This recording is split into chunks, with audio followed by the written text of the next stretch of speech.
offering him a peace conference where America, Britain, France, and Putin will sit down and say, okay, so let's talk about how we carve up that part of the world.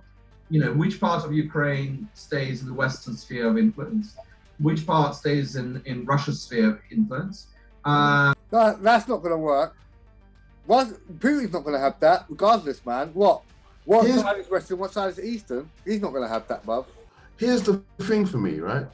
Like, if he wants to talk about negotiating, having a dignified conversation about leaving the Ukraine alone, why is he not speaking to the Ukraine? Because obviously there's two angles. There's either an angle where he is attacking Ukraine and it's a personal battle, or the other angle is that he's having a fight with America, and to have that proper fight, he's just teasing by annoying Ukraine.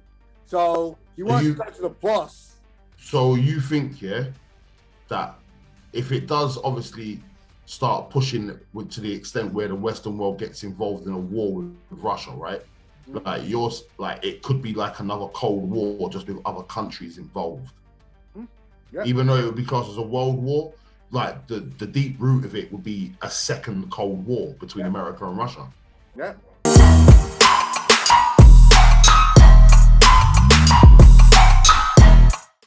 Yo! What's going on, people? Big up yourselves all the time and every time. Welcome back to another episode of Out of the Box podcast, people. Come on, with myself, Jago, and the two legends that be with me all the time. Jeez. Don't know how we doing, people. Big shout out to the panel. It's GNG News. Let's have a great episode today. If you guys are enjoying the episode, leave a like and leave a comment down below. Let us know what you're feeling. Let us know what you're thinking. Let's go, people. Yeah, boy. People them. Jeez. Right. Manlike's in the building. Banging episode. Pick up the panel. Let's start and do this. Let's start, mate. We are on season 4, episode 3. Rushing right through it. Today we are still looking at Russia, the Russian invasion, but we're going to be looking at Russia's side more so of what is going on and where it kind of starts from the rest of it. So at the moment we're on day 17 of the invasion.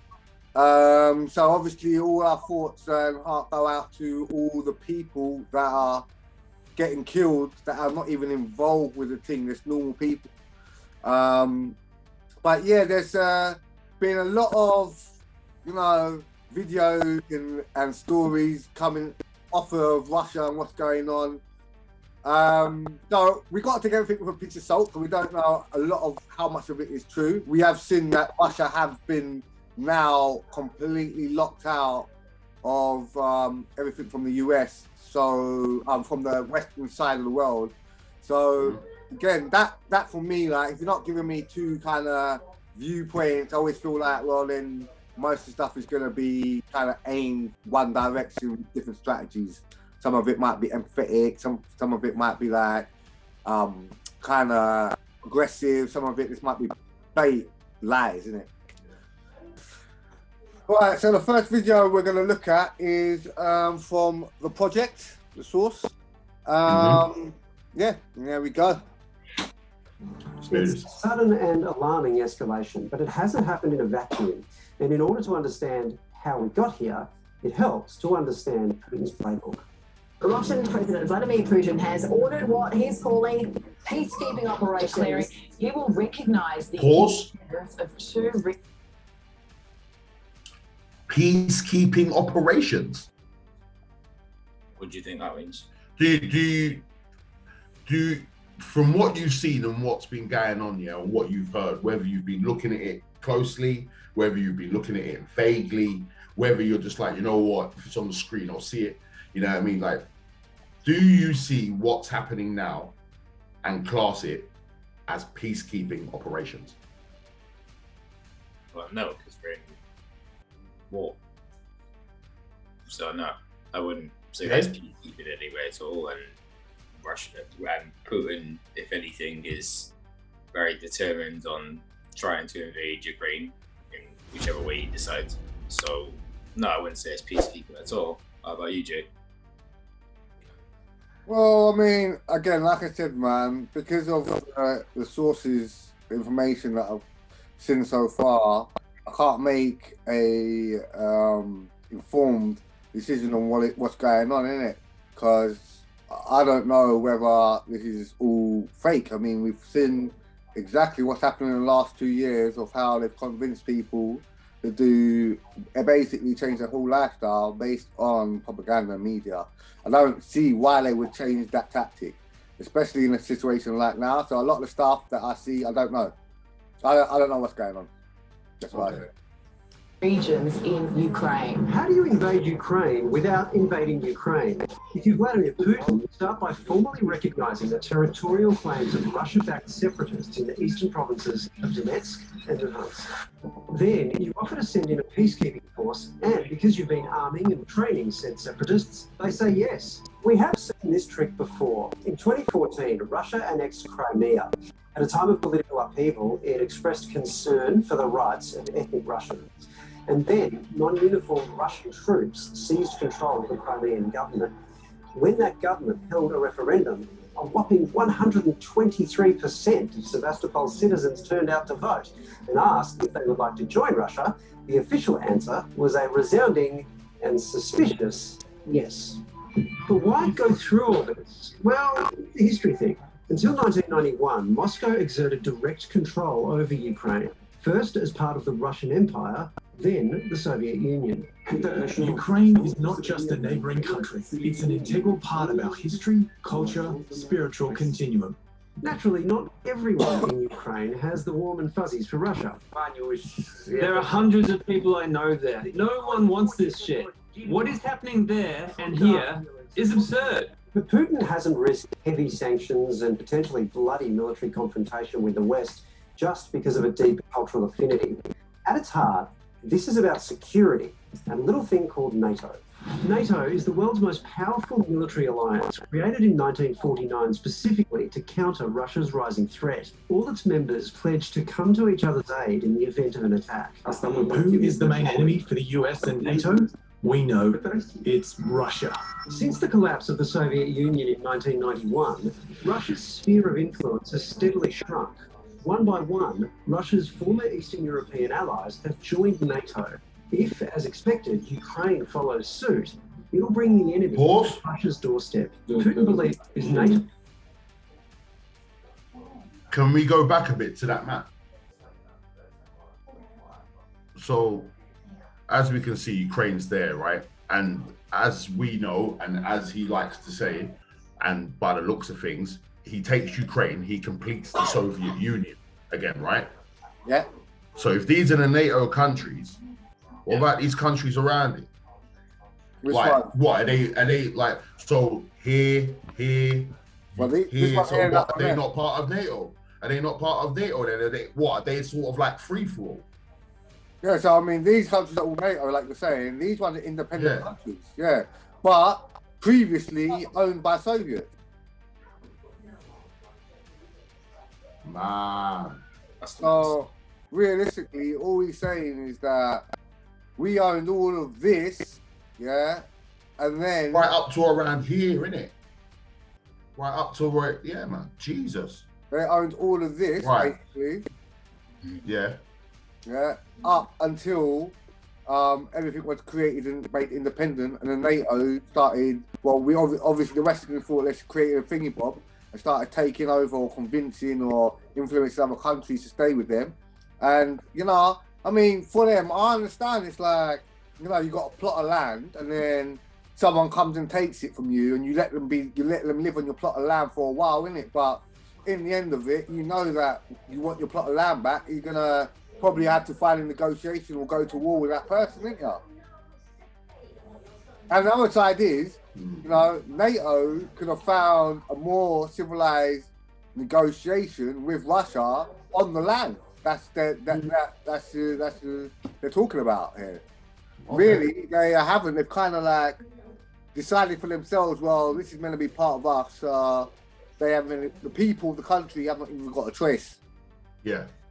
So which out of the two from NATO and Russia has more of a military force? So Russia knows that if he goes up against the NATO countries, you've got to remember all these NATO countries have their own army. They will all come together under NATO to fight Russia. Okay, evidently they did. So technically, NATO would have a bigger army. Well, technically. From what we can see over the last 17 days, bruv, yeah, Russia ain't got nothing on NATO. Russia will get crushed by NATO. If they can't go against Ukraine, yeah, who are asking for soldiers, yeah, and they've just been recently trained by NATO soldiers themselves, like, and they're struggling, then, bruv, NATO will eat up Russia. Russia ain't got nothing. Here's the thing, right? Here's the thing. Don't get me wrong. I fully hear what you're saying. The one thing I do think they do have, though, is nuclear weapons. Yeah. Do you think that maybe Putin will be ready to use those if he has to? Again, I mean, or will he just, in general, will he just be ready to use those if he has to go to war against the NATO countries? Yeah, I mean, okay, so if we're looking at that baseline there, yeah, realistically, he would have to use them if it got to the worst possible situation. He would definitely use them. There might be even a situation before that where he might use them because he's angry or he just wants to put his foot down and had enough, innit? Yeah, he might want to use it. Yeah, and that's what's scary for me, innit? What if he gets angry and goes, fuck, buddy, like, let's do this. Bah! Like, I'll be worried about that. I'm not going to lie. Yeah, 100%. But you've also got to remember, generally, what has been happening in the past is that Russian leaders would spread propaganda for months, yeah, on the Russian people to get the Russian people to back them.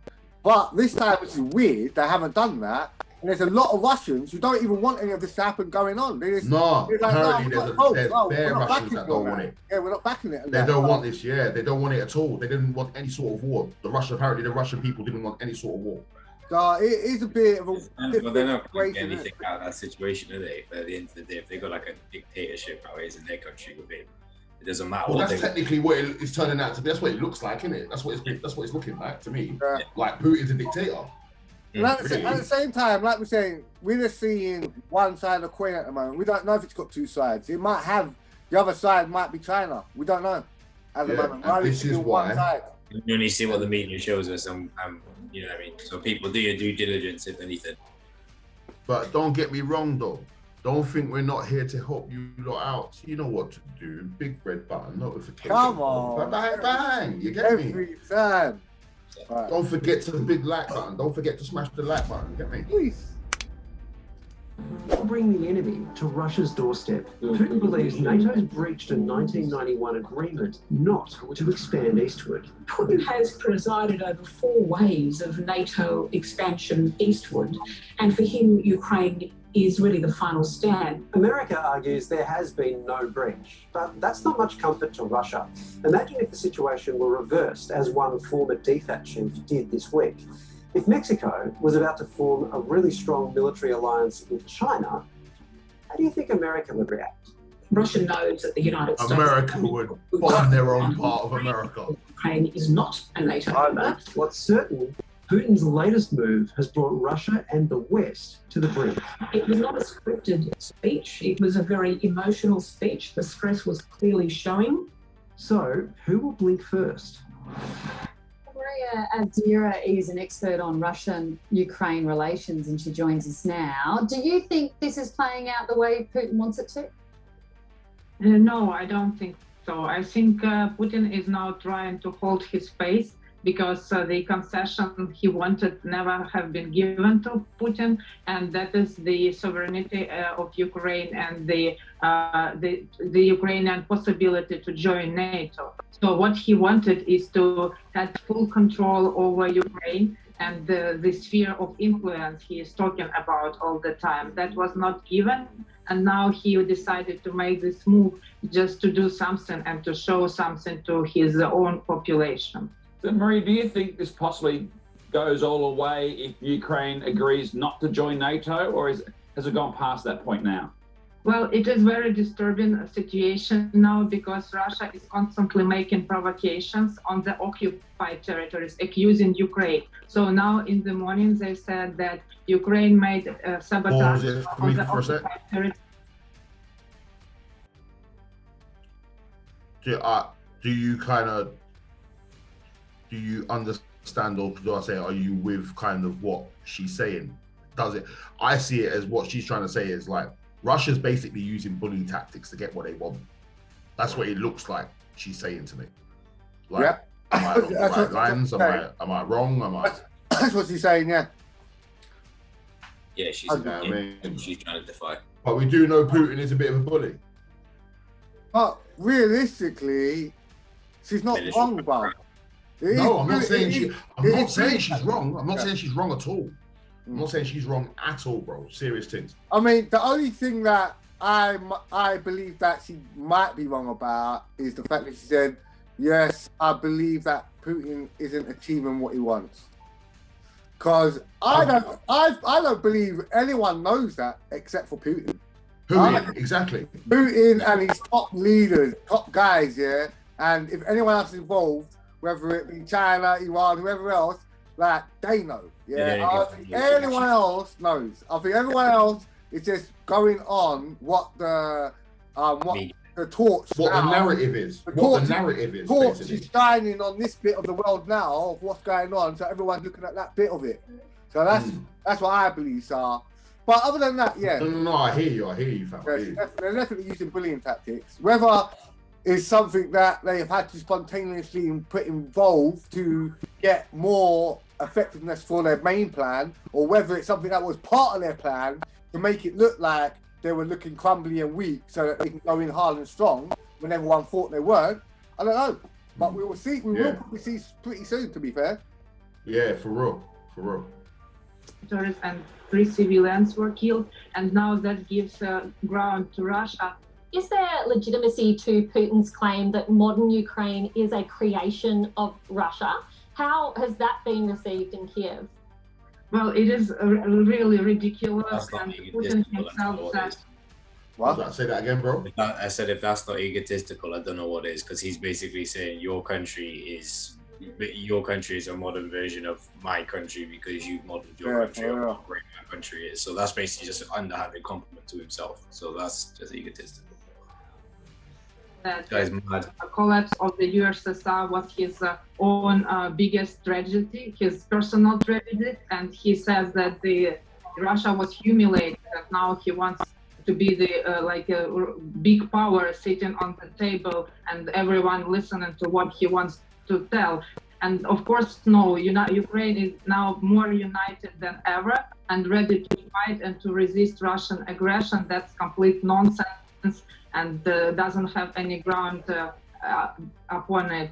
So with Putin's address that we saw overnight, did you get the sense that he was somehow ragged or out of control? Yes, well, everyone was watching that. Actually, it reminded me about Hitler because he was going like for 45 minutes about the history of Ukraine, which is really weird. Like the president of other countries speaking about the history of their neighbor for 45 minutes in the address to his own population. So I think that statement there busts up credibility for me, yeah? Say, comparing Putin to Hitler, saying because he's looking at the history. Now, let's just compare that. If someone came, yeah, and took London City, yeah? Yeah. And they were living there, yeah, for all them years, yeah? Now, everyone else in England are going to say that, yeah, remember when London was like this? We always could remember the history of where everything started. Yeah, the history can't be, yes. So I think him looking back at that thing there is only because of his passion and love for his country. Although he might be a madman, you get me? He's got them roots where, you know, he believes that Ukrainians would be much more safer and potentially better off if they're with Russia. That's what he believes, obviously. Maybe that's the way he's trying to play it to the public, because then it doesn't look as bad when all these people are dying. Again, bro, the only person that's truly going to know is him. We can say all that we want. You know what I mean? True, true. So it looks really threatening because now he can, you know, claim other countries should be seen as someone who get their independence not in the correct way. Probably Poland would be next, or who else? Our other neighbors. No, Putin's argument is that Ukraine is descended from the Soviet Union, not Poland, not all them other countries that become independent. It's just Ukraine. So if he invades other countries, it won't be on that basis of that argument. It'll be based on another argument.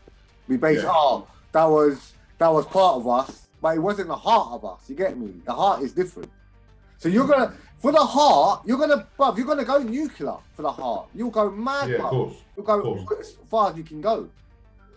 Murray, what's the feeling like there? Are people just in a holding pattern and waiting for something to happen, or are they trying to go about their lives? Well, we have been in this war for 80 years now, so it started in 2014. Russia is now only legitimizing the troops on the occupied territories, which were already there. And so people have this anxiety, but on the other hand, they get prepared. They go to the territorial defense units trainings. I mean, ordinary civilians go to the trainings on weekends. And we have many people who already have war experience and ready to combat and to stand for Ukraine. So Ukraine is ready to resist and to fight. There is no panic.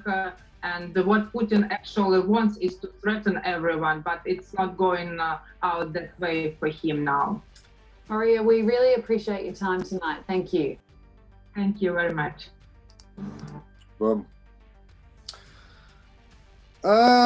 Yes, very good perspective of what's going on from the other side. Sure. Any thoughts, guys?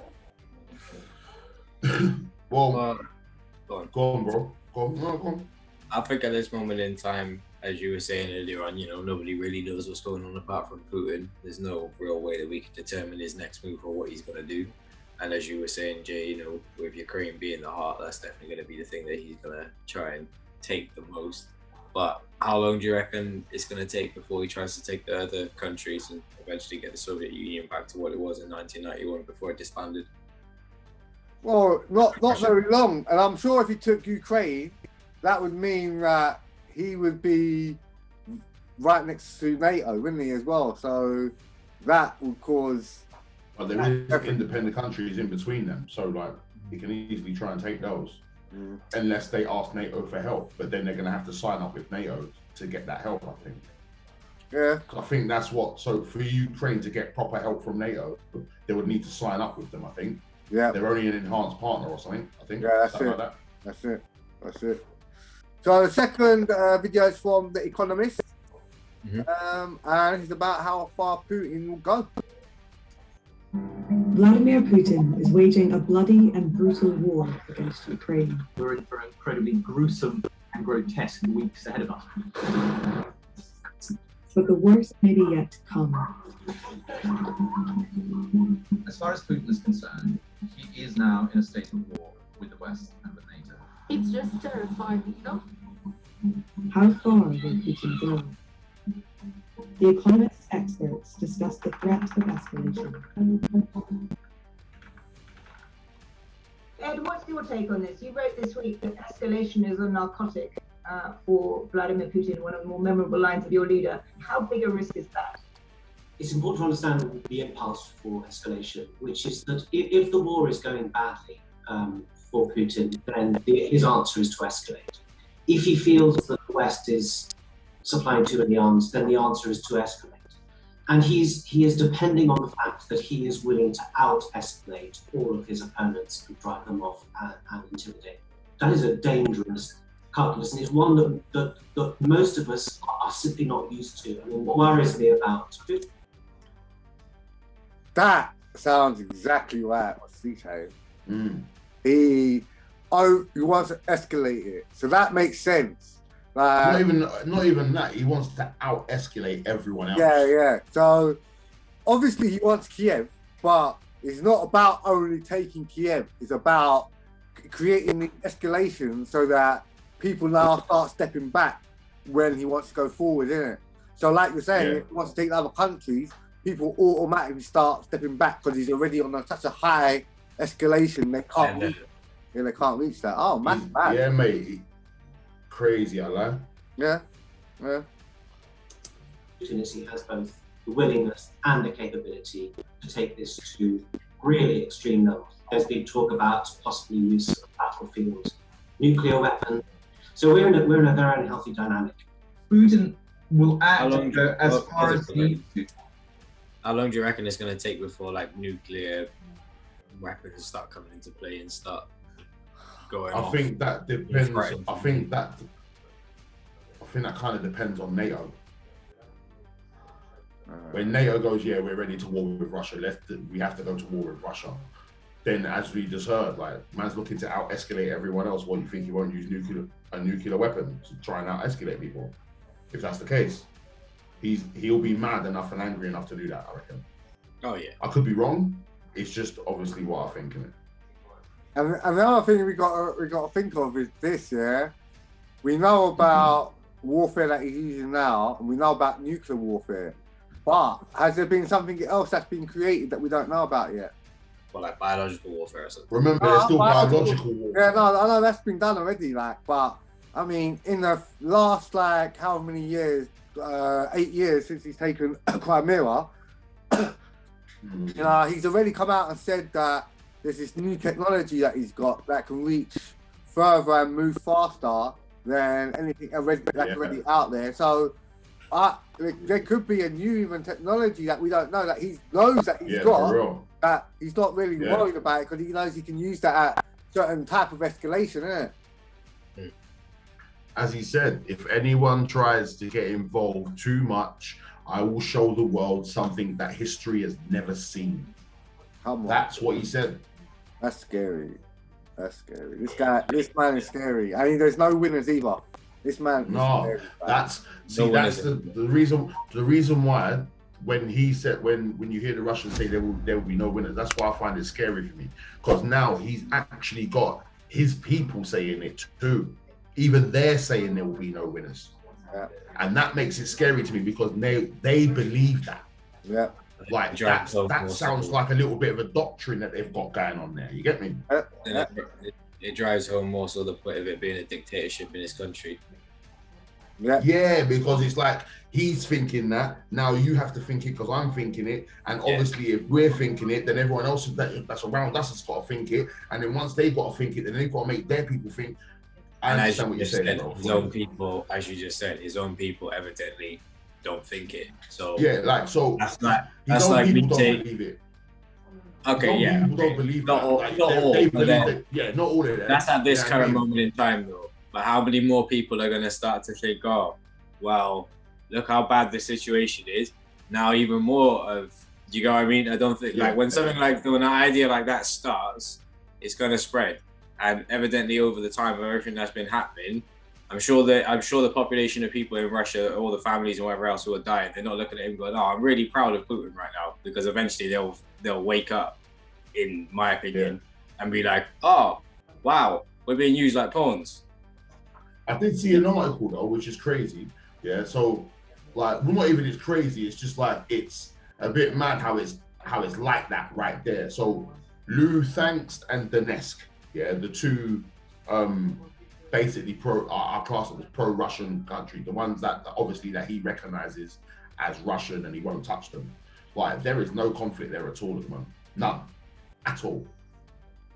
It's like they're completely away from them. They're under his rule, isn't it? As you just said, if they're like pro-Russian. They're all like, listen, we're cool with whatever Putin's doing, and they're like, all right, cool, you lot are blessed, you lot are safe. You know what I mean? We're just gonna run through the rest of this thing, yeah, in a bit. Like that's what it seems like it's happened. You know what I mean? And I know I shouldn't be laughing, but if you don't laugh, you'll cry, mate, or go mad or something. Trust me. I mean, realistically, when you're just talking, I was just thinking in my head, like, I know you said when Putin thinks something, that means his people got to think something. But that's what it seems like. I'm not saying that's what it is, but I'm just saying No. Like. But what I'm saying is that, but isn't that the same everywhere? When you go to the Western world, the top people, they want everyone to believe in certain things. Don't they push it through the media? And if you're not along with the narrative, you get penalties, and you get cancelled, and you get the rest of it. It's just that he's doing it in a bit more blatant, aggressive way, where the Westerns kind of do it in a sly, underhanded, tactic way, isn't it? Yeah, but also a dictatorship is normally when it's one person who's actually in control of everything. If you know what I mean? Yeah, but realistically, if you look at it, it's the same with democracy, because it's one person who's basically got a law that goes through the parliament, and then it goes through to the rest of the people that go through down and down and down. It's just made to seem like it's a choice, so there's a freedom. But the choice is just an illusion, because it's all the same one policy that they want to push down for the countries. Okay, yeah, I can see it from your perspective. If you believe in conspiracies and that's how obviously. I was just trying to. I was just more to the point trying to define the word dictatorship, because a dictatorship is normally when it's like specifically that for example, one person that rules through fear. Yeah. And his tactics, would you both agree, are fear mongering to an extent and war mongering on how he's been going on? I can agree with that. I mean, from both sides of the story, you look at it. America's done it to so many countries in the Middle East and in Africa and that. It's basically the same thing. They're still doing it now, to me. I think they're still doing it now. We just don't know. I think maybe a dictatorship is better because it's more blunt, straight. You know what's going on. You either right or wrong, and like you have to live by the law. Where with what we're going on now, they got people they pull people out of Afghanistan, but they had people there for 10 years. And Iraq and that for 10 years.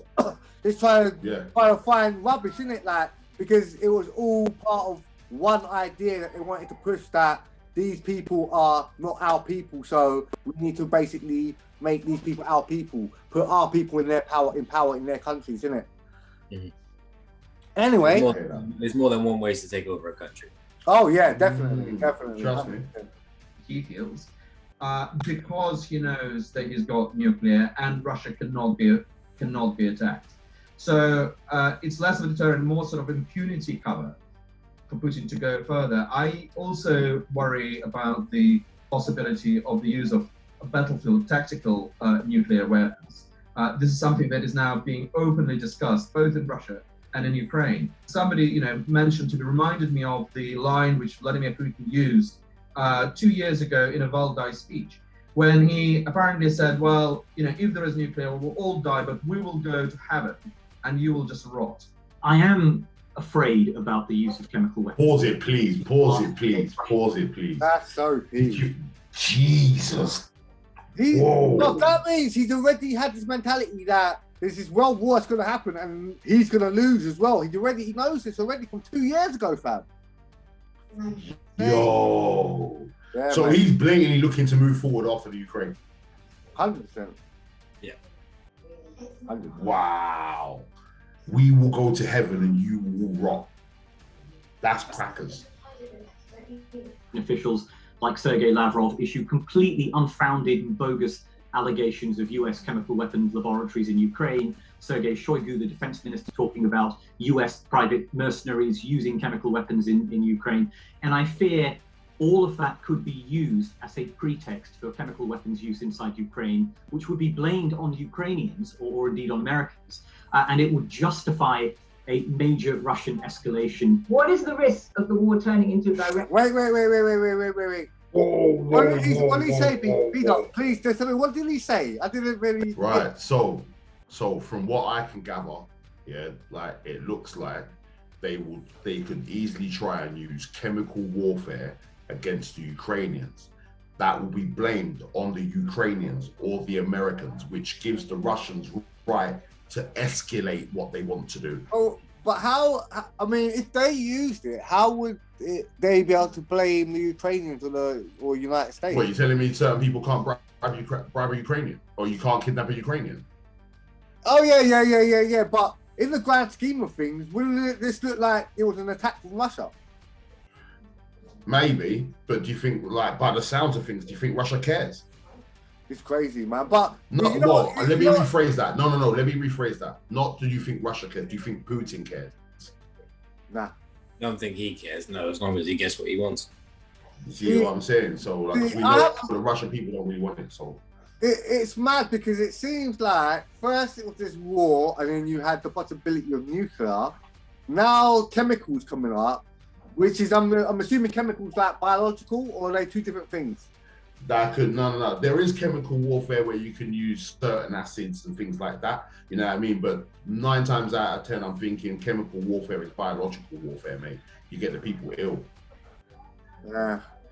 So yeah, man. I mean, here's the thing. You know when you said, here's the thing. Yeah. You know when you like we said earlier about obviously like that could be it. What the history has never seen, bruv. They've got something ready. If they let out chemical warfare, it's peak for everyone.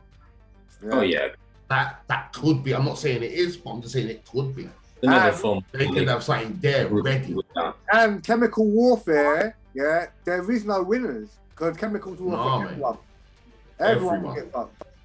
That's mad. They might have even built the chemical and built a vaccine that might be able to help people that have got a bit, you know. But it also depends. It also depends on how you're talking about a chemical, because you can put a chemical in a water filtration plant and you can you can put it through. Obviously, you can put it through air. Yeah, exactly. You know what I mean? There's you can put it into food. You can poison. Like, I know these are morbid things to be talking about, but like there's so many different ways. Grass, land. You can animals. Yeah, man. I mean, livestock's a big one, so yeah, there's a lot of different ways that he could play this to get what he wants. Any talk about chemical or biological warfare before this point with Russia? No. I don't believe so. No, I never heard none. That's crazy. Okay, that's mad, fam. And by the way, just like it's openly talked as well, as you heard the man say. Yeah. Talking about it. It's openly. Mad too. Between NATO and Russia. Whenever you have an invasion involving 190,000 troops on the edge of a rival's territory, on the edge of NATO territory, there is a uncomfortably high risk of escalation. I think for me, the most significant pathway to escalation at present is the question of arms supplies. There are lots of arms depots sitting in Eastern Europe, in Poland, in other countries, bound for Ukraine. And if they feel that this is an existential problem for them, that this is the future of their war in Ukraine, that the West is supplying their enemy, we've already seen warnings from the Russian leadership. We should fully expect sabotage, direct action, explosions against those arms depots in Europe. I think we can easily imagine if this war goes badly for them, if it drags on, if they feel or fear the West is providing more sophisticated weapons, they could escalate by directly targeting those sites. And we could then see a pressure within NATO to invoke Article 5 or to respond in some other fashion. So I think the risk is there, and it is absolutely a real one, given that Russia... Is there any way you can quickly flick over and try and find out what Article 5 is? But basically, Article 5 is the cornerstone of the North Atlantic Treaty Organization and states basically that attack on one of its members of NATO is attack on all of its members. Despite of importance, NATO has only invoked Article 5 once in the history in response to terrorist attack on September 11th, 2001. So basically, it's just like, you touch my boy, I've got my boys back in it. Which is, you know, I suppose all treaties are that, aren't they? Any treaty that's created is that basis, isn't it? Like, we'll help you, support you, you will help us, support us, no? I think obviously the nations and whatever that involved are the ones that are involved in NATO, but yeah, that's the basic premise of any treaty. Okay. In particular, is willing to escalate the level of risk to try and deter the West at this stage, which of course makes everything considerably more dangerous. The key break on escalation at the moment is the fact that NATO is bound together by Article 5, and countries that aren't in NATO aren't. So if Putin does things in Ukraine, there is no obligation from NATO to do anything about it. If Putin has a direct attack on a NATO country, then there is an obligation to do something about it. And the credibility of that obligation is absolutely key. What we will see is attempts by Putin to blur that commitment to Article 5, to try and cast doubt on it by doing things that aren't quite serious enough to cause an Article 5 event, but at the same time are very offensive and erosive. And if you do that enough, you start to kind of loosen the architecture of NATO. And then I think we get into really, really dangerous territory, because the calculation from Russia is that they can go farther and intimidate everybody, and Article 5 really doesn't matter very much. But NATO has to demonstrate Article 5 does. And then before you know it, you're in a war between NATO and Russia. If Russia is at war with NATO, then I don't see how you stop escalation getting really, really bad. And I could see that easily in a nuclear exchange.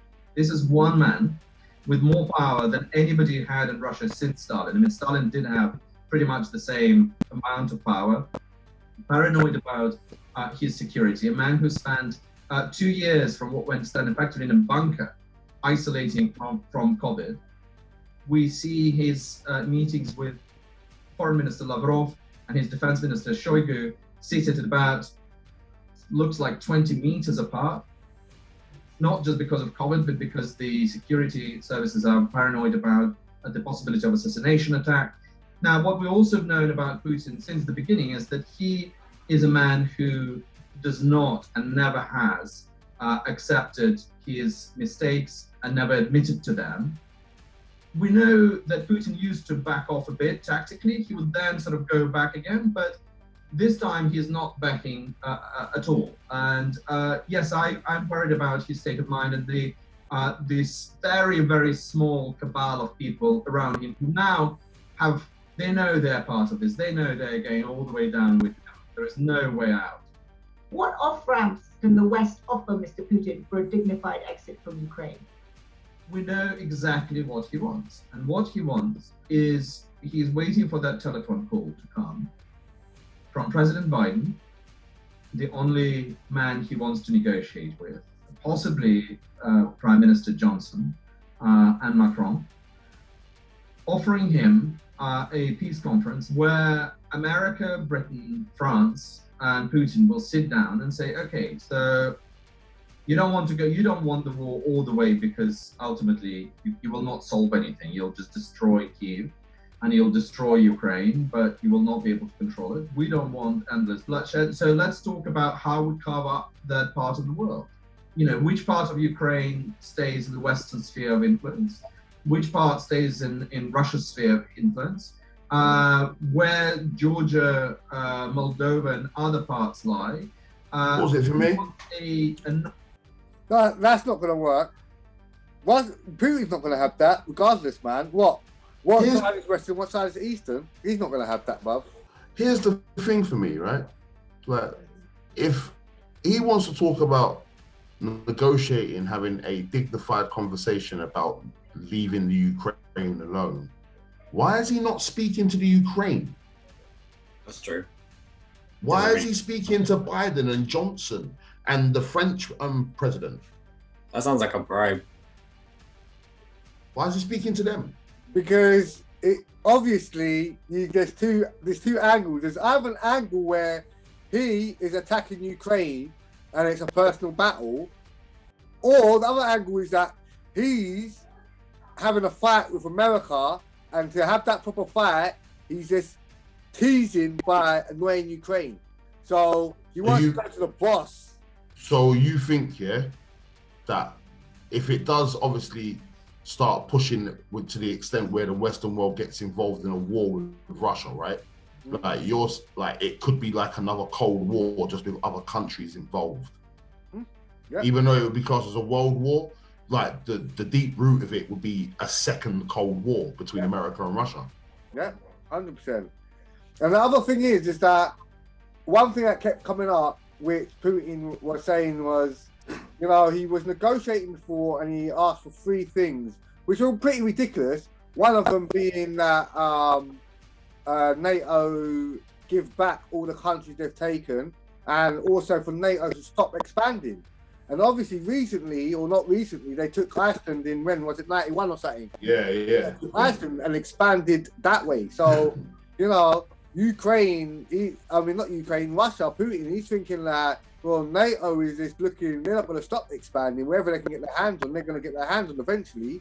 So, boy, like, I need to go in now, hard. There's no time left, kind of thing. So, I think this war isn't even about taking. So it just seems like it's like another Cold War. But he's just going to be going against NATO, not just America. He's going to be going against the whole of NATO. Yeah. Definitely trying to push back that Soviet Union. Yeah, man. As I said, like he wants to push them back. So obviously, man, can move forward, escalation. Yeah, man. Yeah, man. And guys, don't forget to subscribe to the channel all the time, every time. Big up yourselves and share the thing. Add your comments, man. Let us know what you're thinking.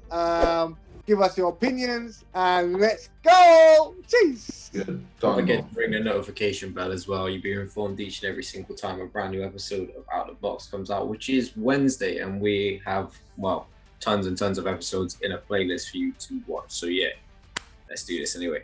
Check that out, man. Another carve up of the world. He said that, and that's ultimately what he wants. So what he's waiting for is that telephone call to come. The minute that telephone call comes, and they propose a carve up, that Putin will declare as his ultimate victory. Short of that, I'm not sure where he stops. What's the current state of Russian public knowledge and opinion of what's happening in Ukraine more broadly? And how effective is the propaganda war being? Do ordinary Russians, how do they feel? I've covered Russia for more than 20 years. I've never seen Moscow being so tense. There was surveillance everywhere. There were searches of cars. People were being followed. There was talk of martial law. People were in a state of sort of nearing panic. Now, Russia is a very big country, and it's a multi-ethnic country. And I'm just wondering, how long is it going to say for people, elites in Siberia or elites in Tatarstan, where Ed and I just been recently, to say, you know what, this is not our war. Why is Moscow doing this to us? This anti-Moscow sentiment is already incredibly strong across the country. He is risking destroying not just Ukraine, he is actually seriously risking destroying Russia itself. To read more about the war in Ukraine, please click the link to visit our hub, where you'll... Thoughts? My main thought on this year is that a lot of that information was great, but it's all based on the factor that it's just Putin. Now, if there isn't any other factors, then all the information that we got is going to be basically false, isn't it? It's going to be based on like a false base. So all the rest of it, that's true. We don't know if he's got like supporters or whatever else. Plus, obviously, this is only one news source. So yeah, people obviously do your research. Me personally, I definitely think that Putin is up to something. But yeah, I think we should have other resources that we look at as well. Because as you're saying with this, if it's just showing Putin, there is obviously people who are supporting him, as you were saying, with them countries that are kind of like pro-Russia. Why are they not being put to, like, not put to blame, but why are they not being accounted for in this situation? Because I know they may not be helping Russia, but if they're just like, yeah, it's fine what they're doing to Ukraine, then they should be on the same chopping block as Putin, shouldn't they? Yeah, I mean, what? Yeah, that. But also, like, for instance, yeah, if I had a fight, yeah, say with Bob down the road, who was like 15, who was like 24, yeah, and everyone knew, yeah, that Bob was an MMA fighter and that he was going to kick my ass, yeah, everyone's going to think that that fight is going to go that way, that he's going to kick my ass because they know he's an MMA fighter and that me and him are going to fight. But if it's the fact that I know that I'm going to be coming with B.Dot, then I know that I'm not going to lose. Regardless of what everyone else thinks around me, like, I'm not going to lose because I know that what's going on my side of things. So when it does happen and then you see the MMA fighter lose because there's two brothers there, you know, then people just don't, you know, it's a whole thing of like, everyone's got this one idea. They haven't factored in any other ideas. All they factored in is that Russia, Putin, hates the West basically. He wants to take Ukraine back and he's going in now to maybe start a third world war. That's just very one-dimensional, man. And I just don't think Putin's a one-dimensional man. I think that guy's a strategist. He's a chess player. There's so much more that's going on than what we're seeing at the moment. That's what I believe, anyway. The last video, bare short. Russia-Ukraine conflict. Putin says military operation is going according to plan. This is done by Global News. What are the numbers of that? Economist is 2.3 million and they're 3.6 million. Okay, cool. So let's go. Уважаемые товарищи, 24 февраля началась специальная военная операция на Украине. Выполняя поставленные задачи по защите наших людей на Донбассе, по обеспечению безопасности нашей Родины, российские солдаты и офицеры действуют мужественно, как настоящие герои. Наши военнослужащие сражаются стойко, с полным пониманием правоты своего дела. Никогда не откажусь от своего убеждения, что русские и украинцы – это один народ. Даже несмотря на то, что часть жителей Украины запугали, многие оболванены нацистской националистической пропагандой. А кто-то сознательно, конечно, пошел по пути бандеровцев, других приспешников нацистов, которые в годы Великой Отечественной войны воевали на стороне Гитлера. Наши солдаты и офицеры стремятся не допустить жертв среди мирного населения. И, к сожалению, сами несут потери. Наш долг поддержать семьи наших погибших и раненых боевых товарищей, которые сражались за безопасность Отечества, за наш народ, за народ России. Уважаемые товарищи, хочу сказать, что специальная военная операция идет в строгом соответствии с графиком, по плану. Все поставленные задачи успешно решаются.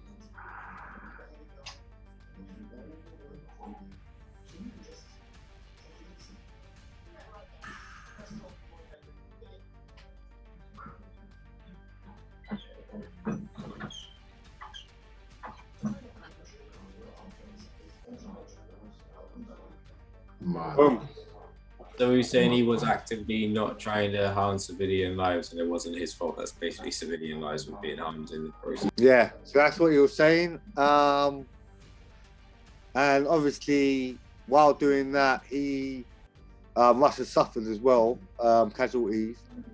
I mean, I don't know, man.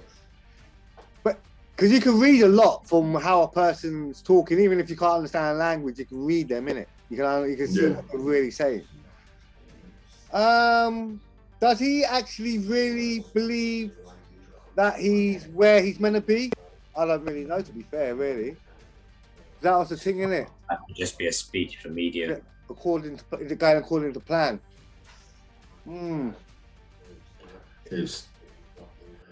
I don't know. Like, the only thing I would say is a lot of people think that there's like a major resistance, but the man's still moving forward somewhat. So some part of his plan must be working.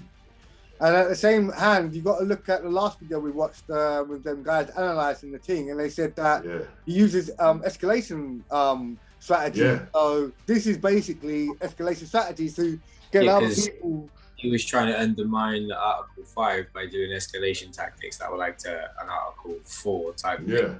That basically he was trying to. That's what I'm saying. And the thing about it is, the thing that strikes me as a little bit interesting, you know what I mean, is the fact that not only do they say it's according to plan, but it's going according to the timetable. What timetable is that?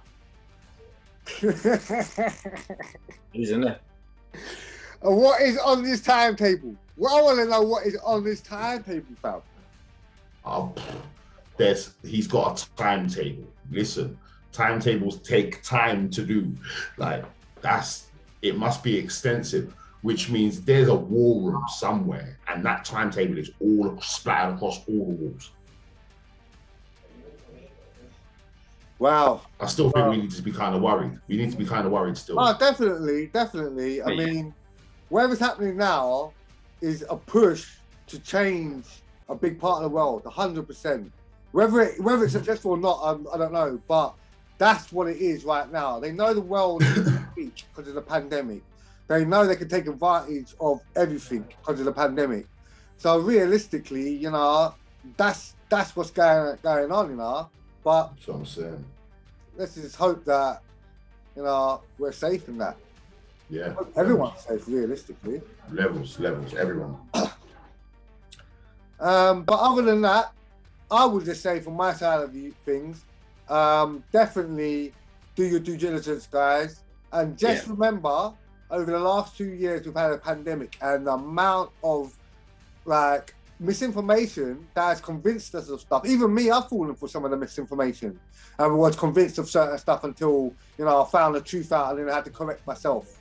But just be careful in it and just know that, you know, if you only get inside information from one side, then there's definitely something going on, mate. Levels. I can agree with that, man. At the end of the day, basically, do your research, look for more than one news source, and if anything, you know, try and look a bit deeper into things, because it's like newspapers are the worst for it, like with headlines and stuff like that, you know, and clickbait as well. And make sure you go in there and looking at reputable sources, you know. For everything you type in the internet, there'll be one person that agrees with you. So make sure you're not getting a news source of one singular person, if you know what I'm saying. But yeah, I agree, man. Levels, I'm just basically echoing what both of you said. Just make sure you do your cross-referencing. Make sure that you have more than one source. You look at more than one video. You look at you read more than one article, because as you said, you never know where the misinformation is. So, you know what I mean? Make sure that we do that, and we're all good. Trust me. Yeah, boy. And it's out for me, Jacob. Shout out to the panel. It's been another episode of Out the Box, and I'll catch up with you all soon. Peace. Listen, hope you enjoyed the episode. Big up the panel. And as always, people. Man like he's out of the building. Come on.